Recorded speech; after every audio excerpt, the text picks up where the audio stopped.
In this episode, we as Americans pay for and expect a fair justice system. We believe that people who commit crimes will be punished. Unfortunately, in real life, it doesn't work out that way.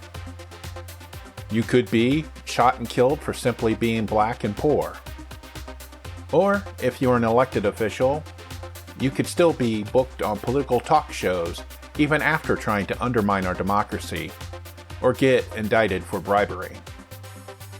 Obviously, we have more than one tier of justice in this country, and people of color or poor people get treated differently than people elected to office who screw up. We'll also look at the tone-deaf supermajority of Republicans in the Ohio legislature and find out how that is a problem for LGBTQ people. I'm Doug Berger, and this is Secular Left. If you weren't aware of this before, you might want to do some Googling or whatever search engine that you use to discover that here in the United States we have more than one tier of justice. And usually it's based on the socioeconomic status of the person in the system. For example, if you don't have much money and you're a person of color, more than likely you're going to be shot and killed by the cops for a traffic violation or for selling loose cigarettes. If you're white and you have some kind of money, like you're maybe a multimillionaire or a political person with a lot of money, you can expect either not to get any jail time, or you might get a pardon, or you might have your, if you do, in the few occasions, get convicted of some crime, you could get your conviction overturned and just go about your merry way, make your money, and be a citizen again. But if you're poor and or a person of color, your experience with the criminal justice system doesn't end. It just continues into a death spiral. And I just wanted to give a couple examples. On January the 6th of 2021, there was an insurrection attempt when hundreds, if not thousands, of Trump supporters stormed the Capitol building in an attempt to stop the Electoral College count to certify the election win of President Joe Biden. Now, it has come out recently that they haven't proven direct cooperation between the people that did the insurrection and members of Congress, current members of Congress, but there has been some way of determining whether or not your congressperson undermined the credibility of the presidential election or supported the insurrection. And there's this website, it's called the Republican Accountability Project, and it's an anti-democracy report card. And it tested several things about and applied these criteria to Republican members of Congress. It asked, did he or she sign on to the amicus brief filed along with Texas's lawsuit to the Supreme Court that sought to nullify votes cast in Michigan, Wisconsin, Pennsylvania, and Georgia, which, by the way, were all states that Trump lost in close votes. The second criteria was, did he or she object to the certification of Electoral College votes from at least one state? And we know, at least before the insurrection, that they had objected to at least one. There was many Republican Congress people that had objected to at least one of the votes. The third criteria was, did he or she make public statements that cast doubt on the legitimacy of the 2020 election? And that was a problem after the vote became clear that there were some people in Congress that refused to acknowledge that President Biden had won. Even after all the votes had been counted and certified in the states, there were still some people, particularly like Representative Jim Jordan from the 4th District here in Ohio, who refused to acknowledge that Biden had won and had still passed on the big lie about fraud, millions of vote casts were fraud, that sort of thing. And then the fourth criteria that this list used was, did he or she vote to hold Trump accountable via impeachment or conviction? And we know pretty much the entire Republican delegation. I think maybe one Republican voted for impeachment or for conviction. The rest of them did not. Even the people who had said in public that the actions that Trump took in ginning up the response on January the 6th was undemocratic and disgusting, they still voted to acquit him in the trial, in the Senate trial. So they assigned letter grades to these criterias, with A being the best, F being the lowest. And according to their press release, only 14 Republicans in Congress received an A, the highest possible grade. In contrast, more than 100 Republicans received an F, the lowest possible grade. And the thing is, I believe that there was probably some members of Congress that colluded with some of the people that did the insurrection, and those people need to be brought to justice, but they won't, because they're political people. And most of the time, it's very hard to, unless they're caught in a sting operation by one of the law enforcement agencies, political people rarely ever get convicted of a crime. Usually they resign and then it all goes away, or they get a pardon. The other thing that I wanted to mention too about accountability in politics is that, some people think they make a big deal out of some company boycotting a politician or rescinding a contribution or not making a contribution. That happened after the insurrection, and that many of the Congress people who did not reject the insurrection or not encouraged it, but, didn't see it as a bad thing, many companies announced breathlessly in press releases that they were no longer going to donate money to that particular congressperson.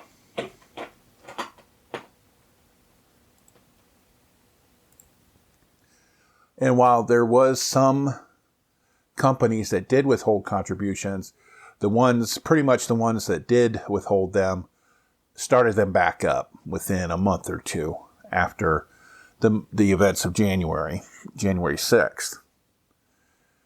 And so you have to, and that's what I keep telling people when we talk about corporations. They're not your friends. They're not benevolent members of the community. It's all about their bottom line. And of course, they have to go back and start giving money to the Congress people again, members of Congress, and the local legislature and such, because that is part and parcel of them doing business. They have to lobby the legislatures to get what they want. And in order to lobby, you have to donate money. And as common people, average everyday people like myself, and probably most of the people listening to this podcast know, if you call up your elected official right now and say you want to have a chat, good luck with that. You're going to be talking to a staff person. I know. I actually went, and when I was when I was working with the Secular Coalition for America, and we went down to Columbus for a couple of years to lobby for different secular issues that we were interested in. And in that time, 2 or 3 year period, I talked to one actual elected official. It was our state senator at the time in the area that I lived at. And it just so happened I got to talk to him because a previous appointment that he had canceled at the last minute. So he happened to have some free time. And most of the time, we talk to staff people. And that is pretty much, we even made appointments to talk to somebody in the office. And it was a staff person. And I actually had a pretty good rapport with one of the staff people for one of my elected officials. So much so that when something happened, when he had a question about a secular response to some bill that the person he was working for was coming up with, he called me directly and wanted to know my feedback on it. So, and that's the thing. If you're an average everyday person and you're not a CEO of a major corporation, you're not going to talk to that person. If you give them money, if you give them a sizable donation, you will get an appointment. And and people who have just a semblance of education will see that that's pay for play. Or play, how do you say that? Play for pay. That is that you pay money and then they talk to you or they listen to you. So I don't, it doesn't surprise me that these companies that made a big show of being democratic and supporting the Constitution and not the insurrectionists, boycotting them and not giving them any money. It doesn't surprise me, doesn't shock me that then they reneged on that and went back to giving them money. Because basically, if you're in government, unless you get caught in a sting operation by a law enforcement agency, you're not going to be held accountable for any stupid stuff that you do. I mean, you look at the Ohio legislature right now, they have somebody, Larry Householder, who's been indicted for corruption, for taking a bribe, who is still a member of the Ohio House. And his party, the party that he's part of, refuses to vote to expel him. And you would think that they would want to. But they don't, because Larry Householder is a name. He's a very important person. He used to be the Speaker of the House, Ohio House, until the indictment. So they removed him as Speaker, but didn't kick him out. And it's the same. It's going to be the same with anybody that was involved with the insurrection, unless law enforcement has a smoking gun, like direct emails or phone calls from members of Congress to these people like the Proud Boys that coordinated the attack on the Capitol. They're not going to be held to account. They're just not. People say, well, them undermining democracy by questioning the legitimacy of the election, it makes them out to be heroes. I know I have a conservative friend on Facebook that believes they were heroes because they still believe the big lie that there was massive election fraud. And there was not massive election fraud. There was negligible election fraud. And so I was talking to my conservative friend about this, and they mentioned that, and I told them that Trump had filed, more than 50 lawsuits in many of the states, contested states, which happened to be ones that he barely lost. I mean, that's a good plan. You try to overturn the results in places where you barely lost by a few million votes. But yeah, so I was talking to my friend and saying that he had filed all these lawsuits that got overturned, that got rejected. And he sends me an article about a Michigan judge that ruled that the Secretary of State in Michigan had instituted a rule about comparing absentee ballot signatures that was invalid. The person didn't follow Michigan law. And so the change for the 2020 election was invalid. The problem with that is, that's still not indicative of major election fraud, because that signature comparison is basically subjective. I mean, I've seen this in action when I was a poll worker last year, not last year, but 2019. We were supposed to compare signatures, and unless it was, obviously different, we rarely, if ever, rejected somebody's signature for their signature. Rarely. I don't remember it even happening in our precinct. I know I never did it. If it looked kind of the same, I passed it. But that's the thing. With the signature comparison, we're not handwriting experts. And people sign their names differently at different times for different reasons.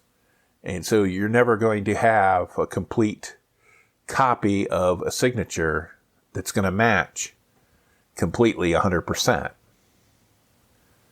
And, but that's the ticky-tack stuff that conservatives want to do to try to suppress votes, is they want to find the little nitpicking stuff in order to reject a vote.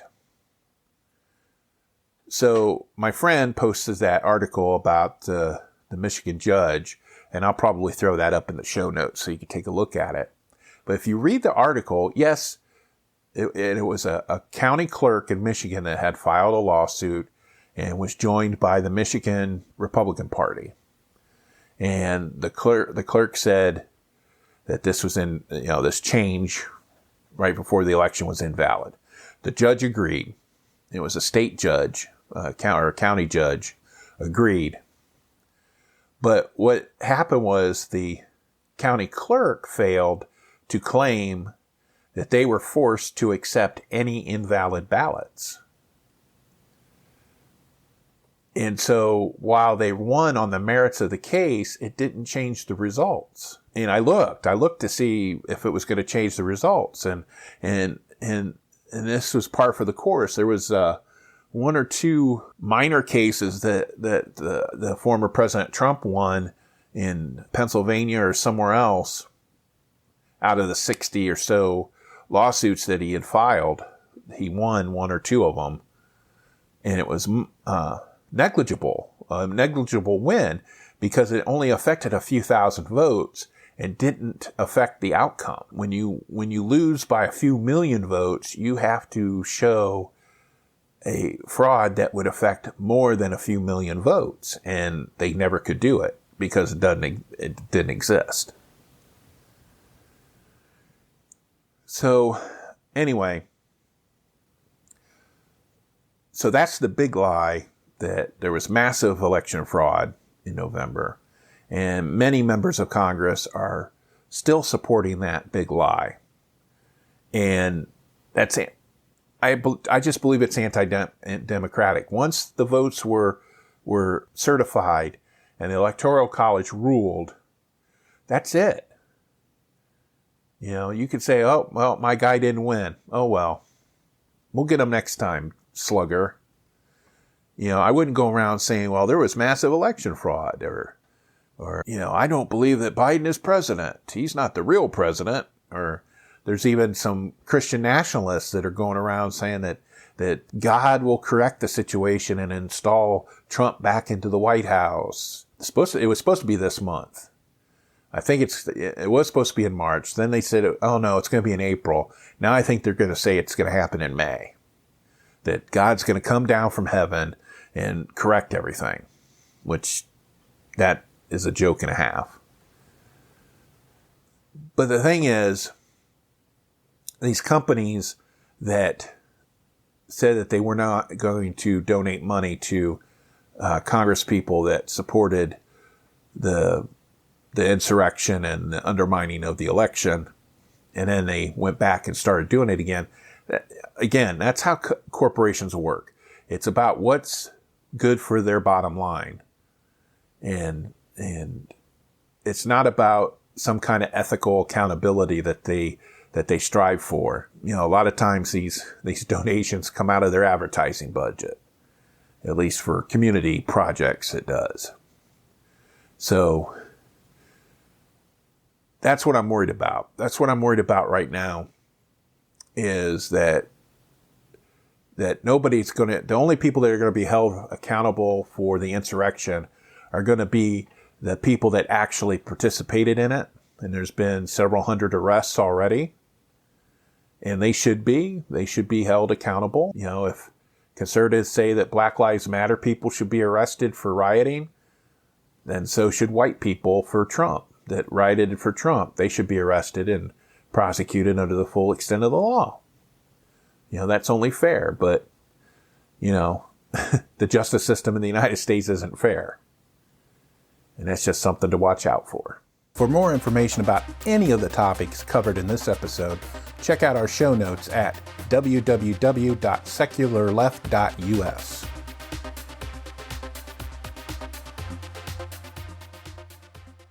For those that follow this podcast and listen to my episodes, you know that I currently live in the state of Ohio.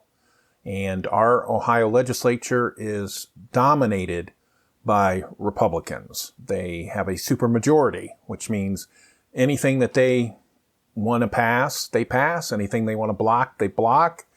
And there's really nothing anybody can do except for a next election, except for the gerrymandered districts, which are supposed to be fixed coming up here, but we'll see. But anyway, so instead of trying to help people deal with the pandemic and to get Ohio back on its feet from the massive economic hit of the lockdown and everything, they deal with things that nobody really cares about or that is just part of their social agenda, like taking away more abortion rights from women. The legislature recently completed work or are about to finish working on, I think they did finish it, on the state budget. Every 2 years they have to approve a budget. And don't get me started on the budget, the way that the Ohio legislature uses the budget to enact laws. The reason why they do that is because the state budgets cannot be rescinded through the ballot initiative mechanism that the state has for repealing other laws. So they've hit on this idea that they put these items in the budget so that the public cannot take them out or remove them. This started happening after they tried to take away collective bargaining for public union workers. I think it was 2010, 2011 with Senate Bill 5, and it got repealed pretty quickly. They got the information and got it repealed. And so now the Republicans, in order to keep their little tone deaf items, they put it in the budget. Then that way, it's not accountable to the people. Imagine that. And according to the Ohio Capital Journal, there was a problem with a single line in the 2,057-page state budget bill and it was passed. It was passed last week. Married LGBTQ couples have been allowed to adopt children in Ohio since the U.S. Supreme Court 2015 Obergefell v. Hodges ruling legalized same-sex marriage across the country. Ohio's adoption law, which was last updated in 1996, states that a husband and wife together may adopt so long as one of them is an adult. And then as part of the budget plan, Governor DeWine proposed to update the language to instead read that any legally married couple can adopt. Seems pretty clear cut. I mean, they just wanted to change the language in current law to reflect the current conditions or the way that it's being executed. But of course, there was a problem. Some Republican lawmakers rejected the change and opted to keep the husband and wife language in place, even though it's not enforceable. When the finance chair, Scott Oelslager, was questioned about it, he refused to name who was objecting to it. But usually that's what happens when politicians try to generally take rights away or do something that they know won't be looked on as being favorable, is they'll try to hide that they did it. Because a lot of times they know that they're doing something wrong, but they don't want other people to know that they're doing something wrong, or at least they try to do that. But anyway, so the Ohio Capitol Journal was able to obtain the budget amendment requests, and 2 Republican state representatives asked that the budget drafters strike the legally married couple reference and reinsert husband and wife. And they were Representative Reggie Stoltzfus, Republican from Paris Township, and Derek Marin, who's a Republican from Monclova, up in my neck of the woods. And Derek Marin, he is a tool.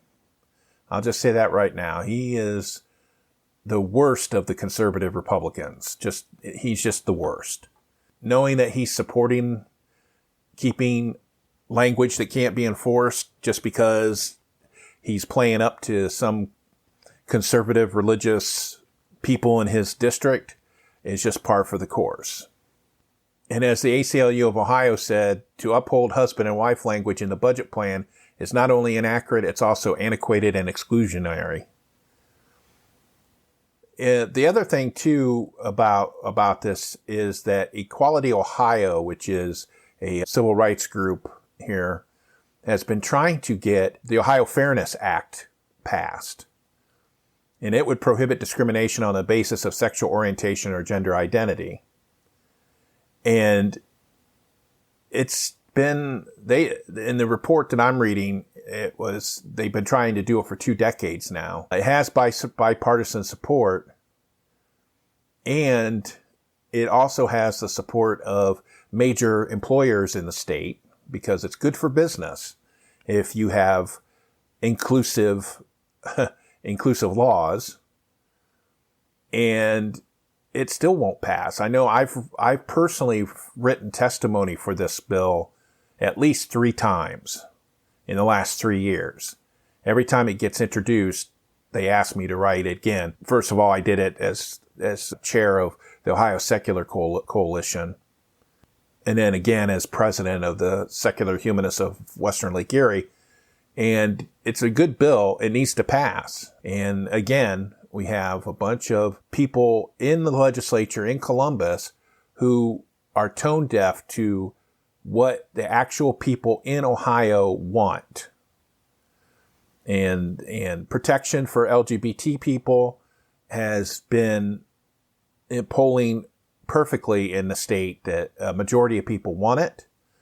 A majority of people in Ohio want removal of abortion restrictions. They want fair funding for school systems. They don't want tax cuts if it means that they're going to lose out on services. Stuff that the people want in the state doesn't get done in our state house because it's full of a bunch of, majority of it is a bunch of conservative, almost Trump-like people pander to the religious conservatives in the state, the 20% of the people who are evangelical fundamentalists who don't want anybody to have a good time ever, that sort of person. And it needs to change. We need to have a fair system of elections like ranked choice voting, and we need to redo our districts to make them more equitable, and we need to get rid of this supermajority in the legislature because their bills that they're passing are hurting people, such as doing away, they're attacking the public health orders, trying to get those out of the way. There's a recent one that was introduced that would, or I might have even been a line in the budget, that would rescind all the violations that businesses had for violating the public health orders and give them back their fines. Talk about accountability. You have a former Speaker of the House that's still there who's indicted for bribery, and they want to just whisk away violations by businesses, and then they expect people, and then they expect to legislate morality, like abortion and trans rights and and do away with those things. And they expect to do that and not even go for the accountability. They're not accountable for anything. And that needs to change. But so I just wanted to point that out, that Derek Marin, a Republican in Monclova Township here in Northwest Ohio, he's one of the worst. And I will personally support anybody who runs against him just to get him out of the State House, because he needs to be out of the State House. Thank you for listening to this episode. You can check out more information, including links used in the show, in our notes page on our website, secularleft.us. Secular Left is hosted, written, and produced by Doug Berger, and he is entirely responsible for the content. Send us your comments and complaints using the contact form on our website or by email to comments@secularleft.us. Our theme music is Raving Energy by Kevin MacLeod from filmmusic.io and licensed under Creative Commons using Attribution 4.0 International. See you next time.